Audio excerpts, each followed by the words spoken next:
Assalamualaikum warahmatullahi wabarakatuh. Masih di kawasan DPRD Kota Cilegon dan tamu kita kali ini yaitu Bapak Babay Suhemi, Wakil Ketua Komisi 1 DPRD Kota Cilegon. Kita sapa dulu. Assalamualaikum warahmatullahi wabarakatuh. Waalaikumsalam warahmatullahi wabarakatuh. Apa kabar nih Pak Wakil? Alhamdulillah sehat, Bu. Alhamdulillah. Ini kita ketemu lagi di program lekat nih Pak, mengenal lebih dekat. Mungkin banyak beberapa kegiatan dan juga program kerja di 2023. Kemudian juga berkaitan dengan anggaran. Nah, ini juga kan memang sedang menjadi isu juga, kemudian juga jadi pembahasan juga di 2023 terkait dengan pembahasan anggaran begitu ya, Pak Wakil Ketua.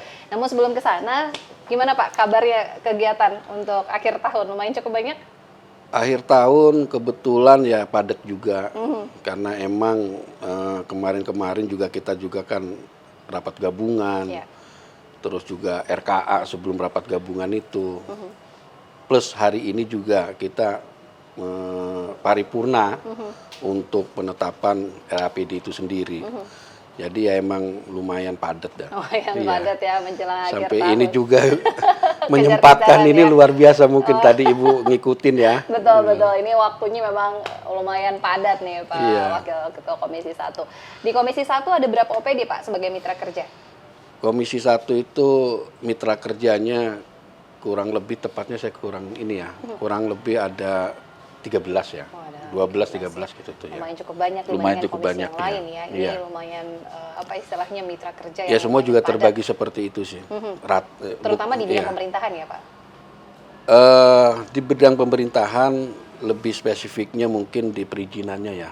Kalau Komisi 4 kan pembangunannya. Iya. Kebetulan mitra kerja kita ada struktur pemerintahan yang terbawah mungkin bisa dibilang dari RT, RW, kelurahan, bukan kecamatan. Ya? Iya. Kebetulan ya mitra kerja kami di teman-teman struktur pemerintahan Kota Cilegon itu. Baik, ini ya, makanya emang bersentuhannya itu benar-benar ke dasar kita. Langsung gitu, ke bawah ya. Bahkan yang namanya rencana kerja anggaran itu ya mereka mengajukan keinginan, kebutuhan itu kayak seperti kita reses itu. Iya. Mirip ya. Iya. Pak, kami butuh ini. Ya, insya Allah kita bisa akomodir, bisa kita coba rasionalisasikan kebutuhan itu bukan menjadi keinginan ya. Karena kalau berbicara keinginan mah pasti semua banyak. pasti banyaknya, sangat banyak itu keinginan. Namanya keinginan tadi itu. Skala prioritasnya coba kita susun, coba kita kaji lagi apakah emang betul ngebutuhkan ini, ngebutuhkan itu, sehingga kita punya sepakat untuk bisa kita dorong lagi kebutuhan-kebutuhan itu. Menjadi skala prioritas mana begitu ya, terkait dengan tadi langsung menyerap aspirasi, kemudian juga tadi ya lingkupnya bukan hanya di lingkungan eksekutif saja di mana di mitra kerja OPD, tapi juga langsung menyentuh ke bagian dasar ya, dari RT RW-nya juga terjun langsung di Komisi 1. Nah, ini sudah menjelang akhir tahun tentu saja untuk realisasi pembangunan ya, realisasi anggaran juga di masing-masing OPD. Ini seperti apa nih Pak dari Komisi 1 melihat koordinasi dengan eksekutif sendiri? Iya, kebetulan tadi bahwasanya kami tidak menyentuh urusan pembangunan, kita lebih spesifik ke perizinan. Iya. Bukan berarti kami tidak bisa membahas masalah itu, karena kebetulan saya di Badan Anggaran ya. Selain di Komisi 1, saya kebetulan di Badan Anggaran. Yang baru 2 hari kemarin kita rapat gabungan untuk bisa APBD kita di 2003 itu seperti apa. Ya, Ibu belum menanyakan sih ya, realisasi untuk 2002 itu untuk menjawab sebuah kebutuhan masyarakat sudah sejauh mana. Nah, sudah sejauh mana nih Pak? Ya, saya bukannya mengarahkan Ibu untuk membahas itu, tapi itu yang terpenting untuk menjadi ukuran di 2023 itu kita harus lebih bisa mengalokasikannya. Bahasa tepat sasaran itu ya harus betul-betul kajiannya bisa dipahami lah gitu tuh. Merasionalisasikan sebuah anggaran itu itu harus ada stepnya, tahapan atau langkah atau sebuah perencanaan itu betul-betul harus dimatangkan dulu. Karena gini, mungkin Ibu akan nanya sudah berapa persentase para OPD memakai anggaran-anggaran yang diajukannya kan gitu. Sampai November pertengahan, ya kenapa saya berbicara November pertengahan tidak akhir. Mereka, para OPD itu sudah meyakinkan kami bahwasanya penyerapan anggaran di 2022 ini bisa mencapai persentasenya di atas 80%. Ya keinginan kita mah sampai 90% kan gitu tuh. Karena buat apa mereka menganggarkan, merencanakan, mengkaji, atau meminta anggaran mereka nggak sanggup. Kan di mana itu? Kendalanya apa? Iya, tahapan yang mereka lakukan, kajian yang mereka lakukan, kalau seandainya menginikan Silva kan gitu. Bahasa proyeksi Silva, saya bukan mengkhawatirkan, tapi apa yang saya sampaikan tadi di pertengahan November, masih ada OPD capaiannya masih 65%, 70%, bahkan sedikit yang mencapai 80%-an itu. Walaupun memang masih ada akhir tahun ya, Desember 1 bulanan ini. Tapi apakah iya gitu terkejar. Tuh? Iya, terkejar dengan sisa seperti ini. Masalah infrastruktur aja, paham saya itu ya betul-betul harus ditunjukkan dengan progresnya. Jangan Pak udah Pak tapi di lapangan seperti apa? Di lapangannya ya masih ya seperti itu, ya kita bisa diyakinkan seperti apa. Ya contohnya untuk lingkungan saya aja Dapil 1. Itu yang namanya Jalan Imam Bonjol yang sudah direncanakan, dikaji dan dianggarkan sampai hari ini belum ada pelaksanaan. Yang katanya selesai Pak, akhir ini selesai Pak. Ya lagi-lagi kita kan berbicara tupoksi ya. Tupoksi kita itu kan cuma 3. Selain pengawasan, ya menganggarkan, ya membuat aturan. Kalau saya mengingat tupoksi yang sederhananya seperti kita mengingat nama perempuan, Pak. Iya. Jadi tupoksi dewan itu ingat aja BCL ya. Iya, Bunga Cipta Lestari itu. Budgeting, controlling, legislating. Oh, ya. ada singkatannya. Bener kan? Ya artinya saya juga kalau melakukan reses itu menyelipkanlah pendidikan politiknya, menyelipkan pesan-pesan pembangunan yang harus masyarakat tahu. Tidak hanya ya kita kumpul-kumpul, masyarakat pengen ini, pengen itu, pengen anu, ya hanya sekedar itu gitu tuh. Mereka juga konstituen atau masyarakat itu kan harus tahu juga proses penganggaran itu seperti apa. Proses sebuah kajian yang kata masyarakat mendesak, kata masyarakat darurat, kan ada klasifikasinya. Hal-hal seperti itu juga mereka harus paham. Seperti lagi-lagi di dapil saya, itu yang namanya Jalan Imam Bonjol, itu bukan baru 1, 2, 3 tahun saya coba kasarnya memperjuangkan itu jalan supaya enak dilihat, Pak. Walaupun tahapan untuk perbaikan atau sekedar pengaspalan yang hanya, ya maaf ini, buktinya juga ada baru diaspal, udah bolong. Ya terlepas itu masih dalam inian perawatan, ya artinya itu bisa dilakukan perbaikan lagi. Tapi kan bahasa kualitasnya dari awal harus dipertanggungjawabkan gitu tuh. Ya gampang, kadang-kadang di kita kalau tidak ada pengawasan los aja kan gitu tuh. Lempeng aja, tapi kalau ada pengawasan yang ketat, ketat-ketat amat sih. Nah ini nih. Serba salah. Iya, serba salah juga hal seperti itu. Oke, berarti dari lapangan sendiri realisasi pembangunan tadi di pertengahan November berarti ya Pak? Iya, kemarin di pertengahan saya tidak berbicara akhir November ini ya, karena akhir November ini juga kan tinggal beberapa hari lagi ya, ada progres lagi. yang saya harapkan sih emang ya progres di November juga Sudah mulai jelas, nambah lagi terukur, gitu ya. terarahnya jelas. Walaupun bagi saya secara ya pribadi untuk menilai progres itu masih kurang. Ya menurut saya masih kurang Kalau dari itu segi tuh ya. target begitu ya. Iya. Apalagi Kan- ini single years ya Pak ya. Iya, single year sih katanya. Kemarin juga ya mempertanyakan tahun jamak dan lain sebagainya. Udahlah, Iya. terlalu jauh memahami kayak begituan mah. Sekarang nih APBD 2022 ini bisa menjawab untuk bahasa mensejahterakan masyarakat itu seperti apa. Walaupun kita bisa mengukur dari pembangunan infrastruktur, belum mengukur lagi untuk masalah pelaksanaan peningkatan sumber daya manusianya, atau lebih jauh lagi bersinergi dari tahun ke tahunnya itu ada kesinambungan yang jelas.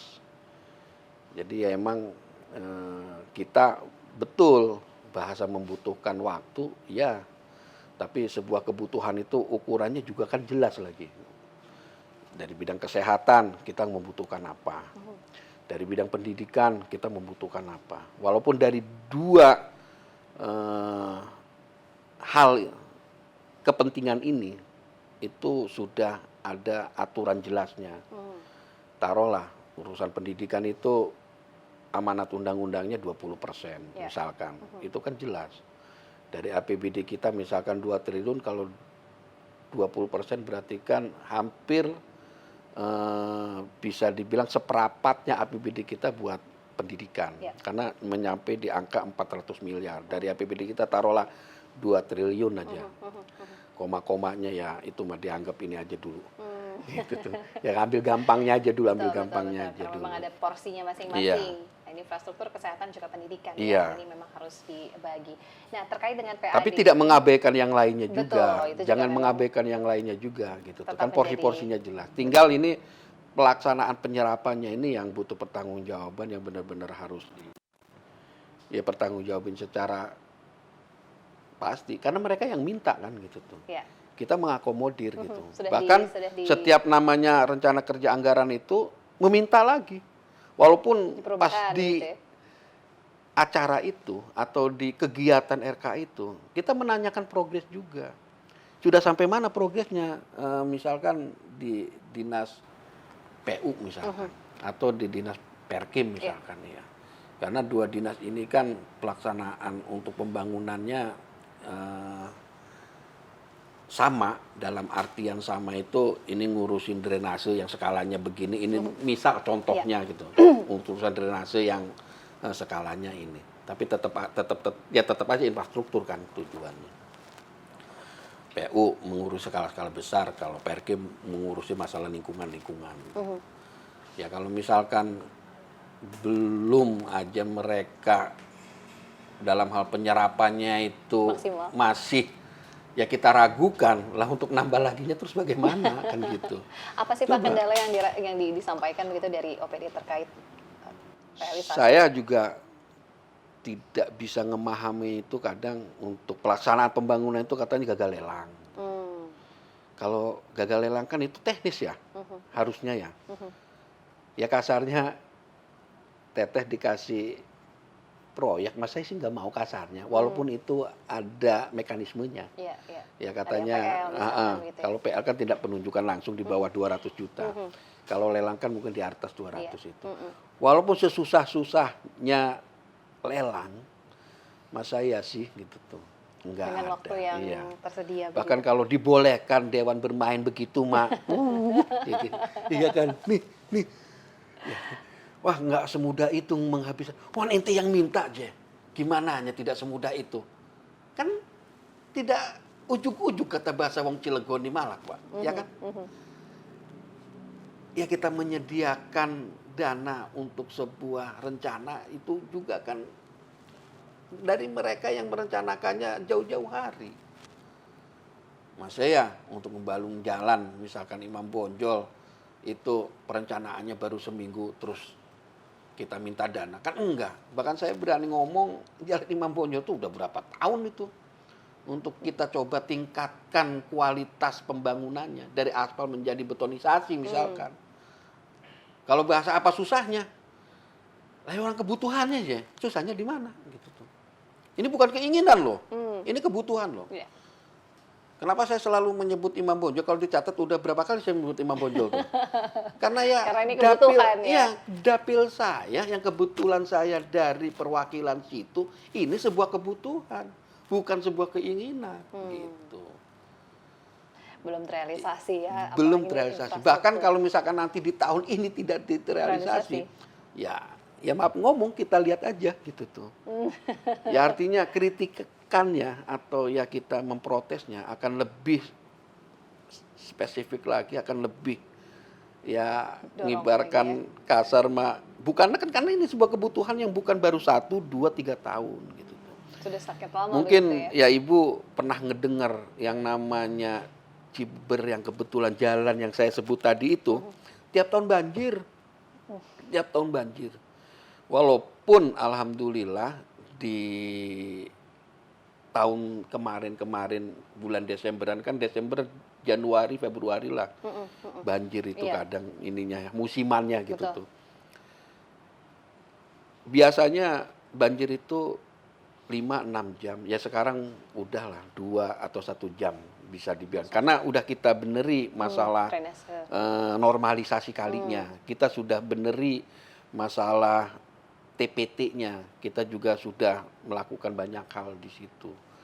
Tapi kan yang namanya pembangunan itu harus punya hubungan-hubungan ke yang lainnya.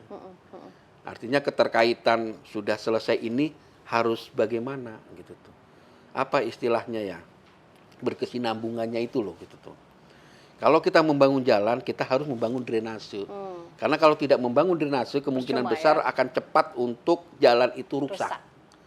Kan logikanya itu gitu tuh. Nah, kita kebetulan hal-hal yang menunjang untuk itu sudah dilakukan. Tinggal sekarang pengen adanya sebuah peningkatan jalan itu dari aspalisasi Jadi betonisasi ke ya. betonisasi kondisi mantap. gitu. Kalau kita cocok-cocokin ke sisinya ya gitu. Kira-kira seperti itulah gitu. Biar tuh. masa pakainya pun juga bisa Iya.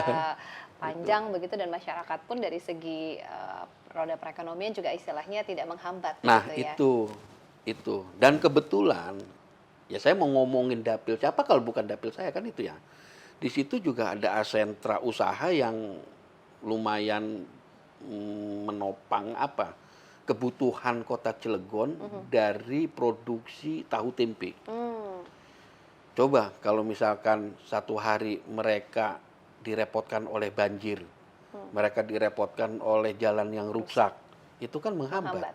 Artinya kota Cilegon bisa-bisa tidak terpasok yang namanya tahu dan tempe. Kan kira-kira gambaran ininya seperti itu. Betul, betul. Gambaran yang benar-benar harus dipahami oleh mereka bahwasanya emang lingkungan yang ada sekarang ini butuh betul-betul sebuah perhatian pembangunan itu harus disegerakan. Gitu. Karena ini memang sesuatu Iya. yang memang penting begitu ya. Bisa dibilang skala prioritasnya Skala ya prioritas. ada di urutan ya utama lah gitu tuh. Mudah-mudahan ini Iya, bisa bukan urutan pertama lagi, urutan utama lah. Gitu. utama, karena memang tadi disampaikan Iya. oleh Pak Wakil ini Iya. bukan setahun 2 tahun ya, sudah Iya, sudah itu baru harapan contoh masyarakat. satu ya. Aha. Satu jalan Imam Baru satu Bonjol tadi tuh. ya. Kan ini berkaitannya sejauh mana APBD Realisasi 2022 itu bisa menjawab kebutuhan masyarakat dalam hal mensejahterakan masyarakat itu sendiri. Salah satunya adalah di sektor Iya, infrastruktur. infrastruktur kan menunjang. Tadi. Betul. Belum hal lainnya tuh, bahasa UMKM-nya yang sudah belum di dibantu secara maksimalnya. Walaupun ada Permodalan program permodalan yang menjadikan sebuah janji pemerintahan Kota Cilegon kepemimpinan periode ini itu juga menjadi prioritas mereka. Pelatihan. Ya emang lagi tahun berjalan lah bisa dibilang. Jangan tutup kami berlebihan, kata kami baru 3 tahun atau 2 tahun berjalan ini. Oke, tidak masalah. Tinggal permasalahannya tahapannya itu dari tahun pertama, tahun kedua, dan ini menginjak tahun ketiga sudah seperti apa. Karena anomali kepemimpinan periode ini kan terjadi. Ya, artinya ini tidak full satu periode itu 5 tahun. Ya. Kalau tidak salah hitung saya, karena nanti di 2024 bulan Novembernya itu kan pemilihan kepala daerah kan. Yang Kurang mana dari 5 tahun, ya. yang mana harusnya itu pemilihan di 2027 dipercepat. Nah, kalau menghitung periodisasi di periode kepemimpinan sekarang, ya mungkin tepatnya 3,5 tahunan lah. Tapi lagi-lagi ini jangan dijadikan sebuah alasan untuk bahwasanya pembangunan ini belum selesai karena anomali kepemimpinan yang tidak normal gitu ya, ketidaknormalan periodisasi gitu, ketidaknormalan waktu. Tidak harus, cuman kan dijawabnya itu lagi-lagi dengan tahapan tahun pertama sudah berbuat apa, tahun kedua sudah menyempurnakan apa, tahun ketiga hasilnya apa. Walaupun kita berbicara 3,5 tahun, tinggal nanti yang menilai itu ya masyarakat bisa memahaminya. Kalau sudah tahapan itu terlihat, tidak harus ada kritikan yang menurut saya tidak terjawab ya, terjawab karena gitu langsung tuh. terlihat begitu ya dari hasil pembangunannya. Misalkan program pemberdayaan UMKM lah, dari sisi permodalan akan dibantu. Lihat tinggal tahun pertama sudah berapa, tahap kedua sudah berapa. Ya, kami juga menyadari, kami juga ya memahami hal-hal seperti itu. Tinggal permasalahannya lagi, coba sampaikan ke kami permasalahan-permasalahan yang adanya itu untuk kita bicarakan supaya ini bisa terrealisasi dengan baik kan itu. Betul, agar terserap terrealisasi dan tidak menimbulkan. Ada juga program pendidikan full sarjana. Ya betul, tinggal disampaikan saja dari janji politik yang sudah disampaikan ke masyarakat itu ya harus dengan data juga. Berapa yang memang sudah terrealisasi gitu, yang gitu udah ya, dengan program-program. Untuk menjawab pertanyaan juga kan. Jadi ada memang realnya seperti apa begitu ya. Kalau misalkan satu periodisasi, misalkan kami bisa membantu 25.000 yang membutuhkan modal misalkan, UMKM misalkan. Ya tinggal tadi tuh, berarti dibagi per tahun, misal ini mah contoh aja. Berarti per tahun kan harus ada 5.000 yang terbantu. Sudah tercapai belum di tahun pertama itu tuh? Walaupun pada akhirnya nanti 25.000 itu tidak tercapai, kan tidak masalah. Karena emang ada ketidaksesuaian periodisasi tadi itu. Yang itu juga kan bisa menjawab secara rasional bahwasanya kita tidak ada masalah. Sudah ada catatan yang berapa yang memang sudah berjalan, yang sudah terrealisasi. Mudah-mudahan di sisa ini ya Pak, di sisa 1 bulan berjalan ini ada beberapa realisasi capaian dari masing-masing OPD sebagai mitra kerja Komisi 1 dan juga tentunya di tahun 2023 juga memang sudah menjadi bahan evaluasi begitu ke depannya. Catatan menurut saya nanti kalau Silva ya di angka 300-an lagi berarti waduh. Tahun kemarin 300-an? Iya. Bahkan nyampe ke 400 itu. Tahun 2021. Iya. Lah kalau sekarang mencapai itu lagi, lah ini kerjanya kemana? Gitu. Menjadi catatan khusus menjadi ini. Catatan sangat khusus bahkan. Karena terulang begitu ya Silva. Misalkan gitu mudah-mudahan sih tidak ya. Mudah-mudahan tidak. Cuman ngelihat apa yang sudah berjalannya ini gitu, yang saya sampaikan per tengah November itu masih serapan OPD 60%, 70%. Lah terus dengan sisa 1,5 bulan ini bagaimana? Gitu. Mengejarnya ya? Mengejarnya. Kita tidak butuh, insya Allah siap. Iya betul, kita jangan mendahului Tuhan kan gitu tuh. Kita masih sekedar berupaya. Tapi kan ada sebuah gambaran itu disertai dengan data gitu tuh. Pak, 60%-nya tuh begini-begini. Ininya tuh nanti nyampe 80-nya tinggal begini doang Cirewong kita ngomongin mah ngono. Nah itu bisa kita terima. Ya lagi-lagi itu nanti akan menjadi sebuah catatan evaluasi yang sangat serius gitu tuh. Apabila nanti ya Silva yang akan disampaikan sama dengan tahun sebelumnya, terus apa fungsi evaluasi gitu. Iya, apa gitu. Apa fungsi kita rapat maning gitu tuh.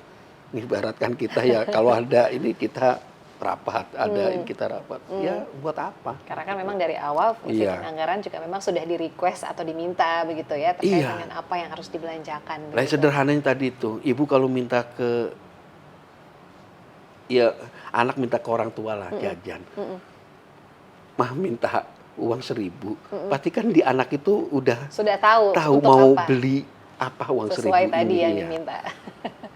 Kalau Silva dihubungkan dengan efisiensi, ya bagus ke situ. Tapi efisiensi yang seperti apa gitu.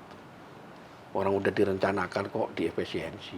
Harusnya memang bisa terserap walaupun efisiensi tidak sebesar itu. Ya. Bagus, Silva tuh bagus, bukan jelek, Silva tuh bagus. Cuman kadar untuk menilai bahwa Silva itu baik atau tidak kan ya dari mengetahui ini tidak tercapai itu masalahnya apa yang tadi juga disampaikan. Apakah ya hanya alasan yang dikemukakan kalau pembangunan gagal lelang?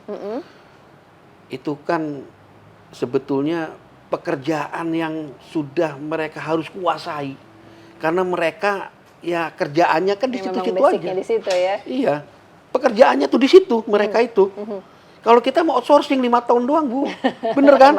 Iya, kalau mereka kan seumur umur kasarnya. Ya maksud seumur umur itu sampai pensiun gitu. Terkecuali melakukan kesalahan, itu diberhentikan secara tidak hormat kan gitu. Ya kalau kita mau outsourcing 5 tahun di tekan kontrak lagi, tekan kontrak. Kira-kira seperti itulah. Baik, wah ini Pak Wakil Ketua ini karena waktunya terbatas masih panjang sebetulnya bahasan yang pengennya ingin disampaikan. Ini kan sampai paripurna. Tapi nggak apa-apa. Tapi karena keterbatasan waktu ya Pak Wakil Ketua. Mungkin terakhir ada pesan yang ingin disampaikan sebagai closing statement kepada masyarakat atau pemirsa saat ini yang menyaksikan. Iya, untuk pembangunan di 2022 ini, harapan kami serapan anggarannya itu ya harus dimaksimalkan. Karena bahasa serapan anggaran itu bahasa sebuah kebutuhan masyarakat. Terutama ya di bidang infrastruktur, pembangunan. Dan mungkin pendidikan, kesehatan, itu juga kan merupakan layanan-layanan dasar yang menurut kami tidak tercapai penyerapan anggaran yang kalau bisa ya 100% gitu tuh. Ya mungkin kalau kesempurnaan itu milik Tuhan ya nggak apa-apalah 99% lah kan gitu. Yang pasti masyarakat sangat menunggu apa yang dilakukan oleh kami, baik itu eksekutif ataupun legislatif dalam kinerjanya. Karena ukuran kinerja dari eksekutif dan legislatif itu apa yang sudah mereka berikan untuk masyarakat.